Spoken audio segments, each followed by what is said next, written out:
وہ درج تو بڑی جو ہے وہ بڑے ہی بہتر انداز میں ہوتی ہے، لیکن اس کا استعمال جو ہے وہ اس کو جو ہے وہ غلط اور صحیح ہونے میں جو ہے وہ بنیادی کردار ادا کرتا ہے۔ نیب کے قوانین کو اگر صحیح طور پہ انصاف کے تقاضوں کو مد نظر رکھ کے استعمال کیا جاتا تو شاید وہ کالے قانون نہ کہلاتے، لیکن ان کو استعمال اس انداز سے کیا گیا کہ اس کی بنیاد کے اوپر ان کے خلاف جو ریزنٹمنٹ اور جو ایک ماحول بنا، تو اس ماحول میں ایک عوامی حکومت کو عوامی تقاضوں کو ملوز خاطر رکھتے ہوئے ان قوانین کے اوپر قدغن جو ہے وہ لگانا جو ہے وہ ضروری تھا۔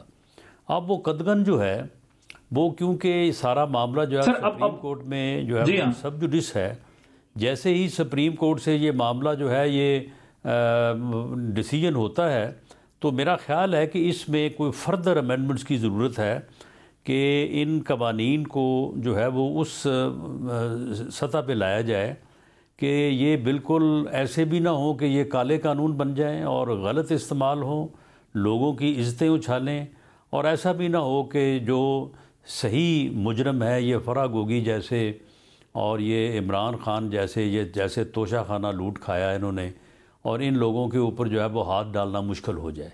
تو یہ میرا خیال ہے کہ اس میں جو ہے یہ اس بہتری کی ضرورت ہے۔ آپ کے خیال میں امینڈمنٹ میں مسئلہ تھوڑا زیادہ ہو گیا ہے، مطلب کچھ زیادہ ہی امینڈمنٹس ہو گئی ہیں جس کی وجہ سے جو ہے وہ کام بالکل ہی خراب ہو گیا ہے؟ بس یہ کچھ قانون اور ادارہ بدنام اتنا زیادہ ہو گیا تھا کہ جب اس کی کریکشن کا وقت آیا تو میرا خیال ہے کہ وہ تھوڑا کریکشن جو ہے وہ زیادہ ہو گئی ہے، تو اس میں کچھ بہتری لانے کی ضرورت ہے، اور شاید مسئلہ تھوڑا زیادہ اس میں کچھ اپنا رول ادا کرے، پارلیمنٹ کی رہنمائی کرے، اور میرا خیال ہے کہ یہ ایک دفعہ معاملہ دوبارہ لیجسلیٹرز کے پاس جائے گا۔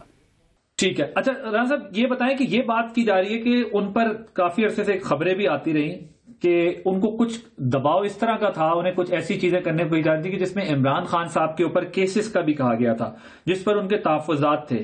حکومت واقعی عمران خان صاحب کے خلاف نیب کے ذریعے کوئی کارروائی کرنا چاہتی تھی جو وہ نہیں کر پا رہے تھے؟ نہیں، دیکھیں وہ کر نہیں پا رہے تھے، اس کی وجہ تو میں نے آپ کو بیان کر دی ہے، لیکن آپ مجھے بتائیں کہ اس کی گھٹیا کرپشن میں کوئی شک شبہ رہ گیا ہے؟ توشہ خانہ جس طرح سے اس نے لوٹا ہے، کوئی اس میں کوئی دوسری رائے ہے؟ وہ خود نہیں یہ کہہ سکتا کہ میں نے یہ سارا کام نہیں کیا، جعلی رسیدیں بنائیں اور کروڑوں اربوں کے جو ہے وہ تحائف جو ہے وہ وہاں سے میں نے لوٹ کھائے ہیں۔ یہ جو القادر ٹرسٹ ہے، کیا یہ رجسٹرڈ ڈیڈ نہیں ہے؟ کیا اس میں ٹرسٹی جو ہے یہ خود اور ان کی اہلیہ محترمہ نہیں ہے؟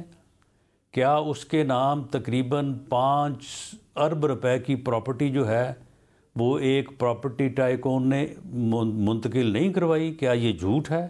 یہ باقاعدہ انتقالات اور رجسٹریوں کی کاپیاں اور فردوں کی کاپیاں میں نے ایک پریس کانفرنس میں پیش کی تھی۔ کیا پی ٹی آئی کے کسی بندے کو آج تک اسے چیلنج کرنے کی جرت ہوئی ہے؟ اور کیا وہ 50 ارب روپیہ جو منی لانڈر کی مد میں واپس آنا تھا قومی خزانے میں، وہ واپس جو ہے وہ بھیج دیا گیا جس کا تھا اسی کے اکاؤنٹ میں؟ تو کیا یہ 50 ارب روپے کا ٹیکہ قومی خزانے کو نہیں لگایا گیا؟ اب اس میں مجھے بتائیں کہ وہ کون سی بات ہے جو بات ثابت کرنے کی ضرورت ہے؟ ساری چیزیں ثابت ہیں، تو پھر جب ثابت ہیں تو پھر اس کو پکڑا جانا چاہیے۔ کیوں نہیں پکڑا جانا چاہیے اسے؟ یہ کوئی ہم تو نہیں کہہ رہے ہیں کہ اس لیے اس کو پکڑیں کہ وہ ہمارا مخالف ہے۔ ٹھیک ہے، ہمارا مخالف وہ ہے، اس میں کوئی شک نہیں، اس نے اس ملک میں سیاست کو دشمنی میں جو ہے وہ ٹرانسفارم کر دیا ہے، تبدیل کر دیا ہے، تو یہ تو اپنی جگہ پہ ایک المیہ ہے، لیکن اس کی کرپشن میں کوئی شک شبہ نہیں ہے۔ صاحب کیوں کیسز جو ہیں ان کے خلاف جو بھی ہیں کسی بھی منطقی انجام تک نہیں پہنچ پا رہے، انیشیل سٹیج پر ہی ہیں؟ کوئی ایک کیس بھی ایسا ہے جو آپ کو لگتا ہے کہ بہت جلد منطقی انجام تک پہنچ جائے گا؟ نہیں، کوئی پروسیکیوشن کی کمزوری نہیں ہے، اور عدالتوں سے جہاں تک فیور کا تعلق ہے یہ بات ضرور کسی حد تک جو ہے وہ اس کے اوپر لوگوں کی رائے ہے۔ معاملہ یہ ہے کہ یہ کیا ہوا جی، اپنا ٹویٹر پہ ٹرینڈ چلا کے لوگوں کو 2-3 دن جو ہے وہ زور لگا کے اکٹھا کر کے اگر کوئی 4-5 ہزار بندہ اکٹھا کر لیا ہے لاہور میں، تو یہ کون سا بہت بڑا مارکا مار لیا ہے جی انہوں نے؟ یہ تو ایسے ہی یہ خود اپنی جو ہے وہ خود نمائی میں اور خود تعریفی میں لگے رہتے ہیں کہ جی آج ہم نے یہ کر لیا، آج ہم نے وہ کر لیا. تو یہ کوئی ایسا معاملہ نہیں ہے. یہ اتنے بندوں کو اکٹھا کرنا 3-4 دن پورے ملک میں کمپین کر کے، یہ کوئی ایشو ہی نہیں ہے، اور اس سے جو ہے وہ کوئی فرق نہیں پڑتا. لیکن جہاں تک اس بات کا تعلق ہے کہ انہیں پیش ہونا چاہیے تھا عدالت. سر گرفتار کیوں نہیں کر پا رہے آپ لوگ؟ فراڈ ہے، یہ ختم ہونا چاہیے، اور انہیں نہیں گرفتار کرنے کی ضرورت نہیں ہے. اسے اسی طرح سے بگانے کی ضرورت ہے. یہ ایک عدالت سے دوسری عدالت میں یہ اسی طرح سے جو ہے نا، یہ تو آپ لوگ انہیں گرفتار نہیں کریں گے، باقی صرف یہ پولیٹیکل اسٹریٹجی ہے. توشہ خانہ کیس میں بھی پیش ہو، یہ ٹیرین وائٹ کیس میں بھی پیش ہو، یہ جو اپنا فارن فنڈنگ اکاؤنٹ ہے اس میں بھی پیش ہو، یہ جو الیکشن کمیشن نے اس کے خلاف فوجداری کارروائی کی اس میں بھی پیش ہو. یہ تو گھر بیٹھا نا، پیش نہیں ہو رہا تھا، تو اب یہ ممکن ہو گیا ہے نا، پیش ہو گیا ہے، تو اب اسے باقی کیسز میں بھی پیش ہونا پڑے گا. اور وہ دونوں ٹیرین وائٹ اور جو فارن فنڈنگ اکاؤنٹ ہے وہ انشاءاللہ تعالی بہت جلد جو ہے وہ فائنل ہونے والے ہیں، کیونکہ وہ بڑے واضح اور ثابت شدہ کیس ہیں. کتنا جلدی؟ میرا خیال ہے کہ وہ چند ہفتوں میں فائنل ہونے والے ہیں. اوکے رانا صاحب، یہ بتائیے گا کہ آپ یہ کہہ رہے ہیں کہ اس کا مطلب حکومت بھی جو ہے وہ گرفتار نہیں کرنا چاہتی، لیکن یہ جو ان کے آس پاس پولیس چلی جاتی ہے روز، اور پھر ظاہر ہے وہ اپنے کارکنان کو بلا لیتے ہیں اور ان کے کارکنان جو ہے وہ کہتے ہیں حکومت گرفتار کر کے دکھائے، تو اس طرح تو حکومت کے اوپر، حکومت کی کمزوری پر اور سوالات اٹھنے لگتے ہیں. نہیں، ان کو مصروف رکھنا بھی جو ہے وہ ضروری ہے، اور جس دن گرفتار کرنا ہوا تو اس دن ان کو معلوم ہی نہیں پڑے گا کہ ہم یہ گرفتار ہو گئے ہیں. تو ابھی فی الحال یہی ہے کہ ان کو مصروف رکھا جائے. مصروف رکھے تو اس کا مطلب یہ کہ جب تک کوئی کیس کنکلوڈ نہیں ہوتا، فائنلائز نہیں ہوتا، اس وقت تک گرفتاری نہیں ہوگی. خان صاحب نہیں، یہ کوئی میں اس قسم کی ایشورنس تو نہیں کروا سکتا. باقی میں نے جو ہماری پالیسی ہے اس کے مطابق آپ کو میں نے جس حد تک میں اسے آن ایئر کر سکتا ہوں وہ میں نے بتا دیا ہے. اچھا رانا صاحب، یہ بتائیے کہ آپ صدر مملکت والے معاملے پہ آ جاتے ہیں. مجھے ذرا پہلے لاہور کا ہی بتائیے گا. 144 لگا دیا آپ نے لاہور میں، یہ کیوں لگائی ہے؟ آپ نے تو کہا تھا ہم صرف لیڈرشپ کو گرفتار کریں گے، کارکنوں کو نہیں.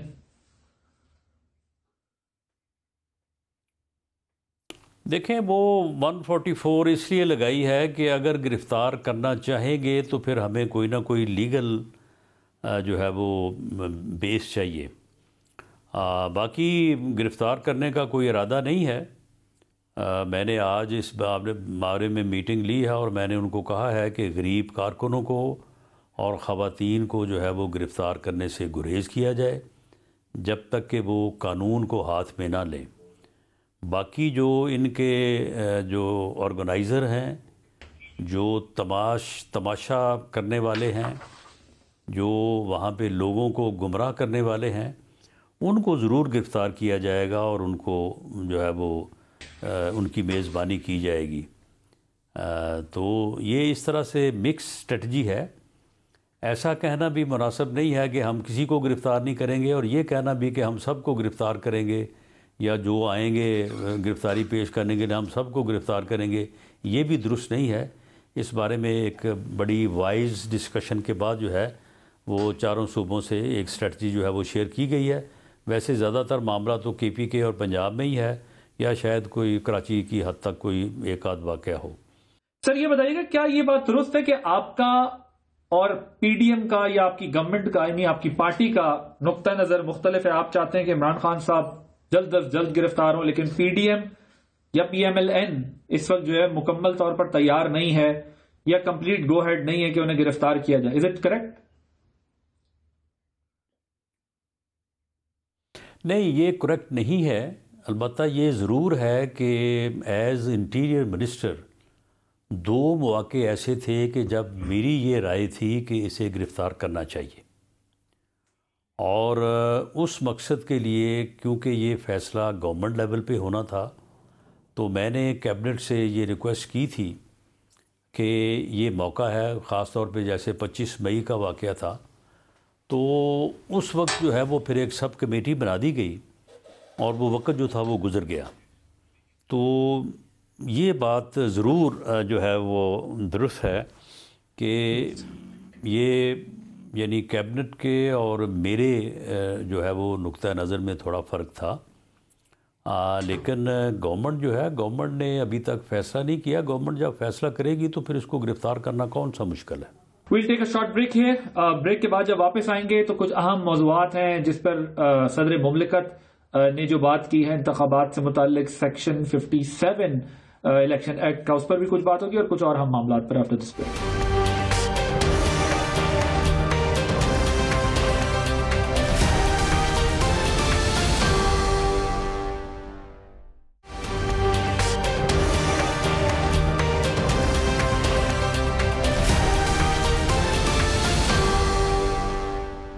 Welcome back. ہمارے ساتھ موجود ہیں وفاقی وزیر داخلہ رانا ثناء اللہ صاحب. جی رانا صاحب، اب ذرا یہ جیل بھرو تحریک پر بھی آپ نے بتا دیا کہ آپ کی اسٹریٹجی ذرا ڈفرینٹ ہے، کچھ لوگوں کو گرفتار کریں گے، کچھ کو نہیں کریں گے، فوکس پنجاب اور وہ ہے.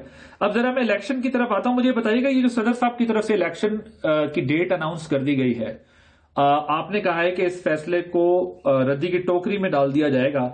اب حکومت یا ریاست کے سربراہ ہیں صدر مملکت، الیکشن ایکٹ سیکشن 57 کا وہ حوالہ بھی دے رہے ہیں، تو کیسے جو ہے وہ اگنور کیا جائے گا ان کی بات کو؟ اور یہ تو بڑا ایک کانسٹیٹیوشنل کرائسس آ جائے گا کہ الیکشن کمیشن جو ہے وہ ابھی غور و خوض کر رہا ہے کہ جی دیکھیں گے، قانونی ماہرین کی رائے لیں گے. حکومت کے پاس بہت سارے ریزنز ہیں الیکشن نہ کرانے کے، اور صدر مملکت اناؤنس کر چکے ہیں. یہ تو کوئی ایک نیا آئینی بحران کھڑا ہونے جا رہا ہے، اور پھر عدالتوں تک معاملات جائیں گے. نہیں، دیکھیں عدالتوں تک کیوں جائیں گے معاملات؟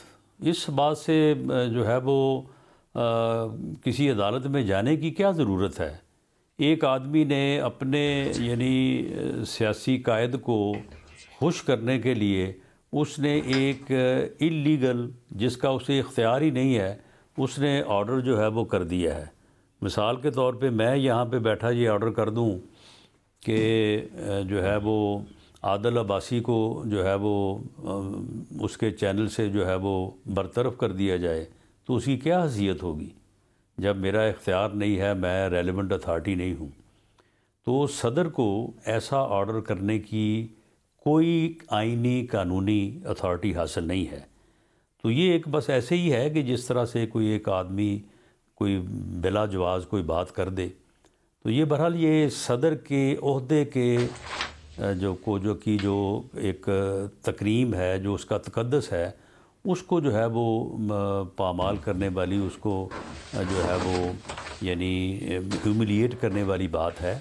اور یہ ویسے تو خیر بدقسمتی ہے کہ ایسے لوگ جو ہیں وہ بڑے عہدوں پہ جا کے بیٹھ جاتے ہیں. اب اس مسکین کی جو صورتحال تھی پی ٹی آئی میں، آپ کے علم میں ہی ہے کہ یہ عمران خان کی خوشنودی کے لیے کہاں تک جاتا تھا اور کیا کیا کرتا تھا.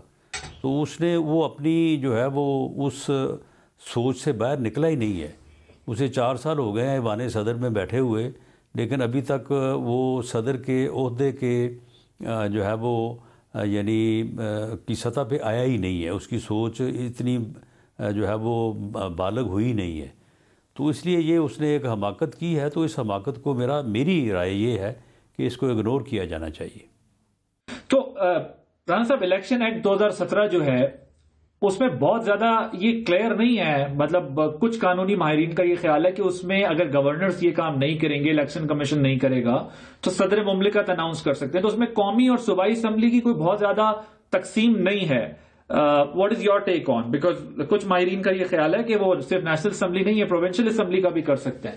دیکھیں، ہم بھی قانون کے طالب علم ہیں. یہ رائے جن قانون دانوں نے دی ہے وہ غلط ہے. صدر جو ہے وہ کوئی کام نہیں کر سکتا in his discretion. He is bound to act on the advise of the prime minister. اسے کوئی ایس قسم کی ایڈوائز نہیں گئی کہ وہ الیکشن کی ڈیٹ اناؤنس کرے، اس لیے اسے کوئی اختیار حاصل نہیں ہے. پریزیڈنٹ کی امپیچمنٹ کے بارے میں کل کچھ بات چلی اور پھر اس سے آپ لوگ پیچھے ہٹ گئے، پھر آپ نے ایک انٹرویو میں کلیریفائی کر دیا. کوئی اس پر بھی غور ہو رہا ہے؟ نہیں، احتساب کی جو ہے وہ میرا نہیں خیال کہ ضرورت ہے. ضرورت اس لیے نہیں ہے کہ اس جو کہتے ہیں نا وہ پنجابی میں کہ جو اس نے بونگی ماری ہے اس کو اگنور کر دینا ہی بہتر ہے، یہ اس کی مجبوری سمجھا جائے۔ تو خواجہ آصف صاحب جو آرٹیکل 6 کی بات کر رہے ہیں وہ اپنی جو جگہ ہے وہ رکھنی ہے نا۔ سر یہ جو خواجہ آصف صاحب آرٹیکل 6 لگنے کی بات کر رہے ہیں تو یہ اس کا مطلب کوئی ڈسکشن تو آپ لوگوں کی ہوئی ہوگی، آپ کہہ رہے ہیں اس کو اگنور کر دینا چاہیے، لیکن یہ بات تو ہو رہی ہے نا کہ دیکھیں یہ آپ لوگوں کا یہ خیال ہے کہ انہوں نے غیر آئینی بات کی ہے، غیر آئینی اقدام ہے یہ اپنی دیکھیں نہیں، اس کے غیر آئینی غیر قانونی اقدام ہونے میں تو خیر کوئی شبہ ہی نہیں ہے، لیکن یہ اپنی اپنی رائے ہے۔ ہو سکتا ہے میری جماعت میں ہی کوئی میرا کولیگ، کوئی میرے سے سینئر، کوئی جونیئر جو ہے وہ اس کی رائے اور ہو سکتی ہے، یہ میری رائے ہے کہ اس مسکین کو جانے دیا جائے اور یہ سمجھا جائے کہ اس نے اپنی جو ہے وہ جگہ جہاں پہ اس نے کوئی اور 6 مہینے سال بعد واپس جانا ہے تو وہ اس نے محفوظ کی ہے، تو اس لیے چلیں اتنی کو اس کو رعایت ملنی چاہیے۔ سر یہ خواجہ صاحب نے کہا ہے کہ پاکستان ڈیفالٹ ہو نہیں رہا، ہو چکا ہے، ہم ایک ڈیفالٹ ملک میں رہتے ہیں، پوری پارٹی کا بیان تصور کیا جائے اس کو، یا صرف خواجہ صاحب کی ذاتی رائے؟ یہ خواجہ صاحب کی ذاتی رائے ہے، ملک نہ ڈیفالٹ ہوا ہے نہ انشاءاللہ تعالی ہوگا، اور اس بارے میں جو ہے وہ کافی پیش رفت ہو چکی ہے، تو انشاءاللہ تعالی اب آنے والے دن جو ہے وہ اچھی خبر لائیں گے۔ کیا مسئلہ پیش رفت ہوئی ہے رانا صاحب؟ کیونکہ اس وقت تو معاشی بحران جو ہے وہ بڑا سخت سر اٹھائے ہوئے ہے اور مہنگائی بہت بڑھ چکی ہے، 38% ہو چکی ہے، جو جتنی بھی انٹرنیشنل ریٹنگ ایجنسیز ہیں وہ پاکستان کی ریٹنگ اکانومی کی بڑی انہوں نے ڈیگریڈ کر دی ہے۔ دیکھیں یہ 31 مئی 2018 کو یا 28 جولائی 2017 کو جب اس ملک کو ایک سازش کے تحت سیاسی عدم استحکام میں مبتلا کیا گیا اور ایک بدبخت انسان کو اس ملک کے اوپر مسلط کیا گیا اور اس ٹولے نے 4 سال تک اس ملک کا حشر کر دیا، اس نے ایک ایسا معاہدہ IMF سے کیا جو اس ملک کی اکانومی کا بٹھا گیا، تو اب اس مشکل اس گرداب سے ملک کو نکالنے کے لیے کچھ ٹائم بھی لگانا تھا اور اس کی کچھ قیمت بھی ادا کرنی پڑنی تھی۔ یہ جو مہنگائی ہوئی ہے صرف اور صرف IMF کے معاہدے پہ عمل درآمد کرنے کی وجہ سے ہوئی ہے، اور یہ معاہدہ جو ہے یہ ہم نے نہیں کیا، یہ ساری دنیا کو پتہ ہے۔ اور وہ آدمی جو ہے وہ پچھلے 8 ماہ سے ملک کو ڈیفالٹ کرنے کے لیے باقاعدہ مہم جو ہی کر رہا ہے، اس نے شوکت ترین جیسے غیر سیاسی بندوں کو بھی اس گندے کام میں جو ہے وہ ڈالنے اور اس گھٹیا پن کو پروموٹ کرنے کے اوپر لگا دیا۔ تو اس ساری صورتحال میں یہ میں سمجھتا ہوں کہ یہ اللہ کا خاص کرم ہے پاکستان کے اوپر کہ پاکستان جو ہے وہ ان برے حالات سے بچ نکلا ہے، اور جب بچ نکلے گا تو انشاءاللہ تعالی آنے والے دن جو ہے وہ بہتری کی خبر دیں گے۔ اکتوبر سے پہلے کوئی چانس نہیں ہے انتخابات کرانے کا؟ کچھ بھی ہو جائے، کم ووٹ میں حکومت نے ڈیسائیڈ کر لیا کہ اکتوبر سے پہلے ہم نے انتخابات نہیں کروانے، چاہے جو پرابلم، جو کانسٹیٹیوشنل کرائسس، جو اسٹریٹ وائلنس، جو چیز ہوتی رہے، لیکن اکتوبر سے پہلے الیکشن ہم نے نہیں کرنا۔ دیکھیں آپ نے اگر سیدھی بات کی ہے تو پھر اس کا میں بھی جواب سیدھا دے دیتا ہوں۔ عمران خان نے سیاست کو دشمنی میں بدل دیا ہے۔ میں دوبارہ یہ کہتا ہوں کہ یہ عمران خان کا کیا درا ہے، یہ اس نے بدلا ہے۔ ہم نے اس وقت بھی اس کو یہاں تک کہا کہ آؤ بیٹھیں جو ہے وہ اور چارٹر آف اکانومی کریں، اس نے بیٹھنے سے انکار کیا۔ اس نے 4 سال تک اپوزیشن سے ہاتھ ملانے میں انکار کیا۔ اس نے اپوزیشن کو ایک دشمن کا درجہ دے کے دشمن سے بدتر سلوک کیا۔ تو اب جب اس نے دشمنی قائم کر دی ہے تو پھر دشمنی کے جو ہے وہ اپنے اصول اور اپنے قاعدے ہوتے ہیں۔ اب باقی جو بھی ہے وہ چھوڑیں، کوئی کسی طرح سے تشریح کر رہا ہے، کوئی کسی طرح سے کرے گا، لیکن اب انہی اصولوں کے مطابق اور اسی موقف کے مطابق جو ہے وہ ہماری تشریح ہوگی جس کو عمران خان نے سیٹ کر دیا ہے۔ یہ سیاست نہیں ہے، یہ اب دشمنی ہے۔ تو اس کا جو ہے وہ آگے جا کے مقابلہ جو ہے وہ اسی طرح سے ہوگا۔ اب یہ کیوں آئین کے پیچھے چھپ رہا ہے، قانون کے پیچھے چھپ رہا ہے؟ اس نے آئین کا لحاظ رکھا تھا، اس نے کسی قانون کا لحاظ رکھا تھا جب ہمارے خلاف اس نے جو ہے وہ کیسز بنائے تھے؟ تو اس لیے اگر آپ یہ کہیں کہ اس کی ضد، اس کی ہٹ دھرمی کے سامنے جو ہے وہ ہم جھک جائیں، کبھی ایسا نہیں ہوگا۔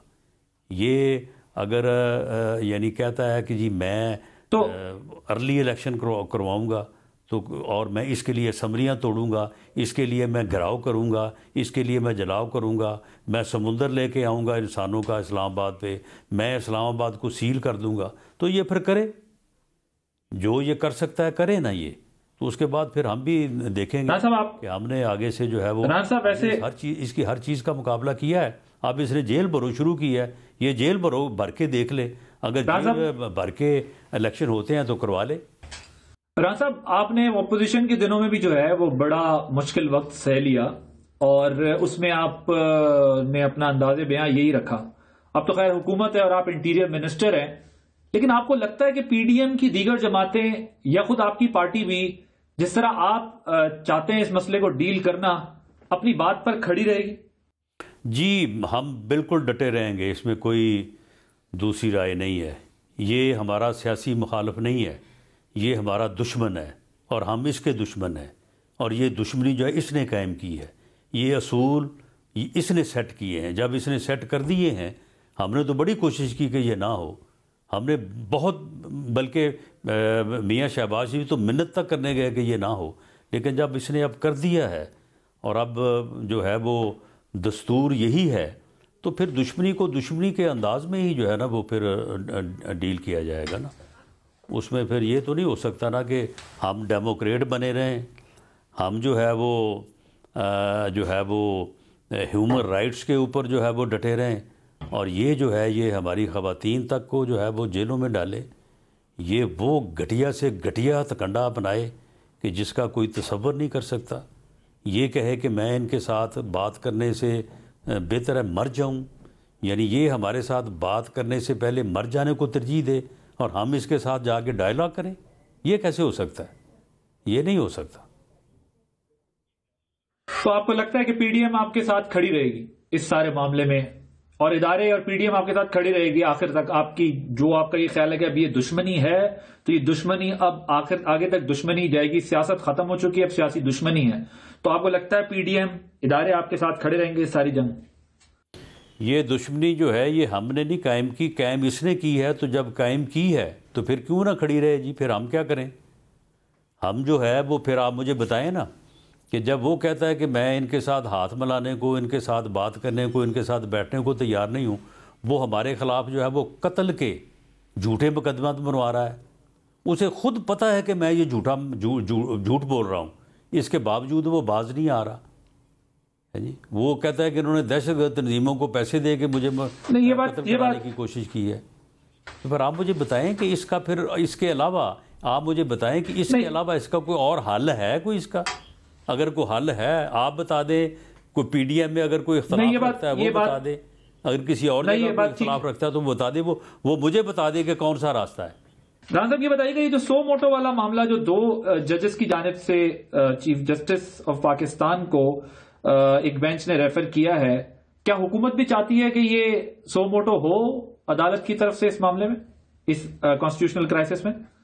جن ججز نے سو موٹو نوٹس لینے کے لیے کہا ہے، میں ایک بنیادی طور پہ ایک وکیل ہوں، مجھے عدالت اور ان ججز کا بے پناہ احترام ہے، لیکن جو چیزیں سامنے آئی ہیں اور سوشل میڈیا پہ اور میڈیا پہ چل رہی ہیں، اس کے پیش نظر میں سمجھتا ہوں کہ چیف جسٹس آف پاکستان کو ان کی رائے سے اختلاف کرنا چاہیے، اور اگر ہو سکے تو انہیں اپنا وہ نوٹ جو ہے وہ وڈرا کرنا چاہیے۔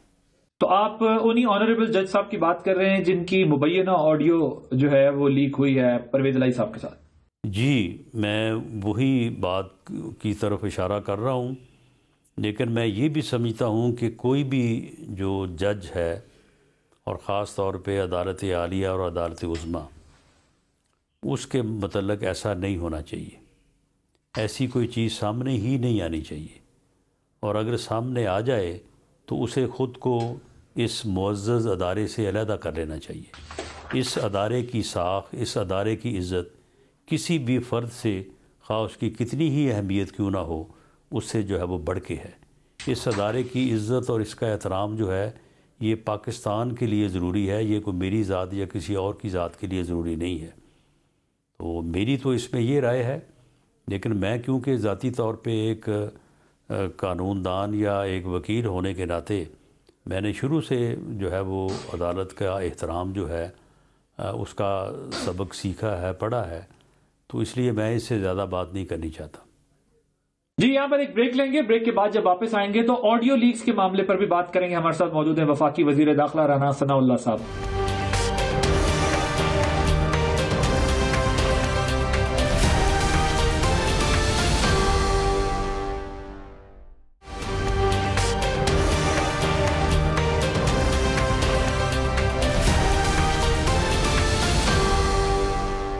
Welcome back. ہم بات کر رہے ہیں وفاقی وزیر داخلہ رانا ثناء اللہ صاحب سے۔ رانا صاحب ایک تاثر یہ ہے، ایک بات یہ ہو رہی ہے کہ آپ کی حکومت کی جانب سے عدلیہ پر دباؤ ہے، اور یہ اس لیے ہے کہ آپ لوگوں کو لگتا ہے کہ عمران خان صاحب کو عدلیہ سے ریلیف مل رہا ہے۔ عمران خان صاحب کی تمام توجہ اس وقت اور امیدیں عدلیہ پہ مرکوز ہیں۔ عمران خان صاحب اسٹیبلشمنٹ کو اسپیئر کرنے کو تیار نہیں ہے، وہ ہر چیز کی ذمہ داری وہاں پر شفٹ کرتے ہیں۔ آپ کی حکومت عدلیہ پر کرتی ہے، تو یہ جو ہمارے ادارے ہیں اس وقت وہ تو بیچ میں رہ گئے ہیں کہ اس پولیٹیکل لڑائی کے اندر ظاہر ہے ان کی ہسٹری بھی ہے، ماضی بھی ہے ہمارے اداروں کا، ایسا نہیں ہے کہ ہمارے اداروں کا ماضی نہیں ہے، لیکن اس سارے کرائسس کے اندر اداروں کی کیا پوزیشن ہوگی جب وہ ایک طرف سے بھی پس رہے ہیں دوسری طرف سے بھی پس رہے ہیں، تو وہ کیسے جو ہے وہ انڈیپینڈنٹلی ہم دیکھیں گے کہ وہ ایکٹ کر سکیں گے، جو کہ انفارچونیٹلی ماضی میں جو ہے وہ ہم نے دیکھا ہے کہ نہیں کر سکے۔ نہیں دیکھیں، اگر کسی نے کسی کا کچھ کیا دھرا سامنے آ رہا ہے اور وہ گند ہے تو اس گند کو صاف کرنا تو پھر اسی کا کام ہے۔ اور رہی بات کہ حکومت یا ہم عدلیہ کو پریشرائز کر رہے ہیں، بالکل غلط بات ہے۔ عدلیہ کو نہ پریشرائز کیا جا سکتا ہے، نہ ہم کر رہے ہیں، لیکن ہمیں یہ ضرور گلہ ہے کہ عدلیہ میں کچھ ایسے لوگ ضرور موجود ہیں جو انہیں بالکل آؤٹ آف دی وے جا کے ریلیف دے رہے ہیں۔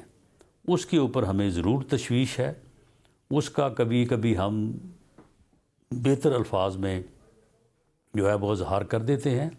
جہاں تک آڈیو لیکس کا تعلق ہے تو بھئی اگر وہ غلط ہیں تو پھر آپ ان کو چیلنج کریں اور کہیں کہ یہ غلط ہیں، خود تسلیم بھی کرتے ہیں۔ چودھری پرویز رائی نے تسلیم کیا، سر فورنزک کا کیا بنا؟ یاسمین راشد صاحبہ نے تسلیم کیا۔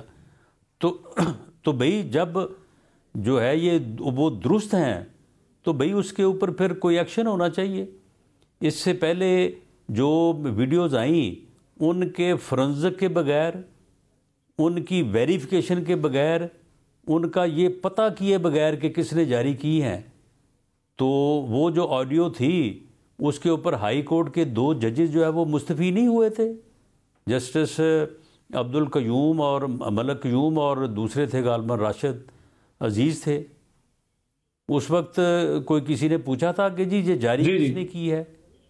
جب وہ درست تھی تو انہوں نے اس کو جو ہے وہ کنسیڈ کیا۔ سر لیکن اب تو وہ سپریم جوڈیشل کاؤنسل ہے نا، فورم رانا صاحب جو لیک ہوئی تھی، اس کا کسی نے پوچھا، اس کے اوپر جو ہے وہ ارشد ملک کو جو ہے وہ معطل نہیں کیا، اس کی انکوائری نہیں ہوئی، اسے ڈسمس نہیں کیا۔ اب جو ہے یہ کہا جا رہا ہے جی پہلے پتہ کریں جی یہ جو ہے وہ کس نے جو ہے وہ ٹیپ کی ہے۔ اس وقت کیوں نہیں کیا پتہ کہ کس نے ٹیپ کی ہے؟ اگر یہ درست ہے تو پھر رانا صاحب اب فورم تو سپریم جوڈیشل کاؤنسل ہے نا، تو سپریم جوڈیشل کاؤنسل کی طرف میاں صاحب نے بھی ریفر کیا ہے، جی میاں صاحب نے بھی سپریم جوڈیشل کاؤنسل کی طرف ریفر کیا ہے، فورم بھی سپریم جوڈیشل کاؤنسل ہے، پھر تو وہ وہاں پر یہ مسئلہ حل ہونا ہے نا، صرف جو ہے وہ بیانات سے نہیں۔ اور مجھے بتائیے گا کہ فورنزک جو ہے آڈیو ٹیپس کا، اس کی کیا پوزیشن ہے، اس کا کیا سٹیٹس ہے اس وقت؟ جی وہ فورنزک جو ہے وہ ان پروگریس ہے، اور ہم جوڈیشل کونسل میں جانے کی تیاری کر رہے ہیں، اور جیسے ہی یہ مواد سارا اکٹھا ہوتا ہے ہم اپنی لیگل ٹیم سے جو ہے وہ رائے لیں گے، اور ان کی جو ہے وہ گائیڈنس میں جو بھی اس میں فردر کارروائی مناسب ہوئی وہ کریں گے۔ رانا صاحب یہ صرف ایک جج صاحب کے خلاف ریفرنس آپ بھیجیں گے یا اور بھی ججز ہیں؟ دیکھیں یہ تو جب یہ مواد سامنے آئے گا تو اس کے بعد ہی فیصلہ ہوگا. تو ایک سے زائد ججز بھی ہو سکتے ہیں یہ؟ جی میں اس بارے میں سردست کوئی بات نہیں کہہ تو سکتا. لیکن کیا ہم یہ تسلیم کریں کہ ایک جج صاحب تو ہیں جن کے بارے میں ریفرنس بھیجنے پر غور ہو رہا ہے، ایک جج صاحب کے بارے میں تو ہو رہا ہے؟ جی دیکھیں ابھی فورنزک میں اگر ان کی آواز ثابت ہوگی تو پھر ہی جائے گا نا، یہ میں ابھی وقت سے پہلے تو نہیں کہہ سکتا. اوکے ٹھیک ہے، جب تک فورنزک میں ثابت نہیں ہوگا آپ کہہ رہے ہیں اس وقت تک جو ہے وہ فیصلہ نہیں ہوگا، لیکن امکانات ہیں. ٹھیک، جہاں صاحب یہ بتائیے جو کراچی میں بڑا افسوسناک واقعہ ہوا کراچی پولیس آفس میں، انفارچونیٹلی ہمارے جوانوں کی شہادت بھی ہوئی اور پشاور میں بھی یہ ہوا، اب کراچی میں بھی ہوا. ظاہر ہے دکھ تکلیف کا لمحہ ہوتا ہے اور یہ ہمارے فرنٹ لائن سولجرز ہیں جو لڑ رہے ہیں ملک کی دفاع کے لیے. لیکن ایک بات یہ ہو رہی ہے کہ وہاں پر ظاہر ہے میں نے خود بھی ویسے وزٹ کیا اس آفس کو، ماضی میں جاتا رہا ہوں، دیکھا ہے وہ آفس، وہاں پر ہم نے دیکھا ہے بیریئر سیکیورٹی ایک پروسیس سے گزر کے وہاں تک جاتے ہیں. ابتدائی اطلاعات جو ہے وہ کیا ہیں آپ کے پاس کہ یہ کیا ہوا ہے سارا معاملہ؟ کیا ان کو کوئی اندر سے بھی حمایت حاصل تھی؟ دیکھیں یہ ابھی میں پوری طرح سے تو اس بات کو کنفرم نہیں کر سکتا، لیکن جو ابتدائی اطلاعات ہیں کہ شاید انہوں نے کوئی جو ہے وہ پیچھے سے کوئی ایکسیس حاصل کیا بلڈنگ میں، اور وہ جس سائڈ سے یہ سارے انتظامات تھے تو وہاں سے انہوں نے ایکسیس حاصل نہیں کیا. اور دوسری بات یہ ہے کہ دیکھیں آپ ایک بلڈنگ کی سیکورٹی کے لیے ایک پلان بنا کے اس کو پوری طرح سے امپلیمنٹ کرتے ہیں، لیکن دہشت گردوں کے پاس تو اپرچونٹی ہوتی ہے کہ وہ دنوں مہینوں جو ہے وہ اس چیز کا جائزہ لیتے رہیں کہ کہاں سے جو ہے وہ کوئی لوپ ہول ہے. تو بعض اوقات ایسی چیزیں جو ہیں وہ کسی نہ کسی طرح سے جو ہے وہ مل جاتی ہیں. تو اس لیے یہ کہنا کہ ہر چیز جو ہے وہ 100% درست ہوگی تو شاید یہ کہنا ممکن نہ ہو، اور لیکن 99.9 بھی اگر ہو تو پھر بھی جو ہے وہ 0.1% جو ہے وہ چانسز رہ جاتے ہیں. لیکن یہ دہشت گردی کا مقابلہ جو ہے یہ اس جذبے سے ہوگا جس جذبے کا اظہار جو ہے وہاں پہ موجود جوانوں نے اور افسروں نے کیا، اور جس طرح سے جو شہداء کے لواحقین نے پشاور کے حادثے کے بعد کیا، یہ وہ جذبہ ہے جو دہشت گردوں کو یا دہشت گردی کو شکست دے گا. اس جذبے کو زندہ رکھنے کی ضرورت ہے. باقی سیکورٹی کے معاملات جو ہیں انہیں فول پروف بنانے کے لیے جو ہے وہ کوشش کرنی چاہیے، کوشش کر رہے ہیں، اور انشاءاللہ تعالی اس میں جتنا ایکسل ہو سکتا ہوا وہ کریں گے. انشاءاللہ اللہ تعالیٰ پاکستان کو اپنے حفظ و امان میں رکھے. مجھے یہ بتائیے گا اے پی سی جو ہے وہ بھی بلانی تھی، پھر کینسل ہوئی، پھر پرائم منسٹر ٹرکی چلے گئے، اب وہ بالکل اے پی سی شیلف میں چلی گئی ہے. اس اے پی سی کا کیا مستقبل ہے؟ ہونی ہے نہیں ہونی؟ کیا ہونا ہے اس کا؟ نہیں وہ تو اب ایک روٹین سیٹ ہو گیا ہے. وہ تو اب صوبائی سطح پہ بھی اور نیشنل سطح پہ بھی وہ تو اب ہوتی رہیں گی میٹنگز. اس میں وہ یعنی منتھلی میٹنگز ہوتی ہیں تو وہ انشاءاللہ تعالی وقت کے اوپر جو ہے وہ صوبوں میں بھی اور مرکز میں بھی وہ ہوتی رہیں گی. اب اس کے اوپر اس میں کوئی کوتاہی نہیں آئے گی. ٹھیک ہے، تو اب وہ جو ایک نیشنل کنسنسس بلڈ اپ کرنا تھا آپ کے خیال میں اب اس کی ضرورت نہیں رہی؟ جی دیکھیں یہ جو جذبہ جس کا میں نے ذکر کیا ہے تو یہ وہ نیشنل کنسنسس ہی ہے، اسے ہی پروموٹ کرنے کی ضرورت ہے. جب ایک یعنی شہید کا والد پشاور کے سانحہ میں وہ کہتا ہے کہ جی میرے یہ 2 بیٹے پولیس میں تھے، دونوں کی ایک ہی دن شادی ہوئی تھی کوئی 1 ماہ قبل، اور میرا ایک بیٹا جو ہے وہ شہید ہو گیا ہے ملک کے خاطر، قوم کی خاطر، تو میں اپنے دوسرے بیٹے کو بھی شہید کرنے کے لیے تیار ہوں. تو اور پھر قومی کنسنسس کیا ہوتا ہے؟ یہی ہے وہ قومی کنسنسس جس کی ضرورت ہے اور اس کو پروموٹ کیا جانا چاہیے. اور انشاءاللہ تعالی اب قوم میں دہشت گردی کے خلاف ایک کنسنسس موجود بھی ہے اور وہ آگے بڑھ بھی رہا ہے. Sir last question, national assembly میں جو ہے وہ پی ٹی آئی کی جانب سے لیڈر آف دی اپوزیشن کی تبدیلی کے لیے جو ہے وہ درخواست چلی گئی ہے. تو اب جو ہے وہ ان کا یہ خیال ہے کہ راجہ ریاض صاحب نہیں بلکہ تحریک انصاف کے جو ہے وہ جگہ پی ٹی آئی کے لیڈر آف دی اپوزیشن ہوں گے اسمبلی کے اندر. آ جائیں، بسم اللہ، وہ بالکل وہ آگے بیٹھے تو صحیح نا، بلکہ عمران خان صاحب خود آ جائیں، خود آگے بنے اپوزیشن لیڈر۔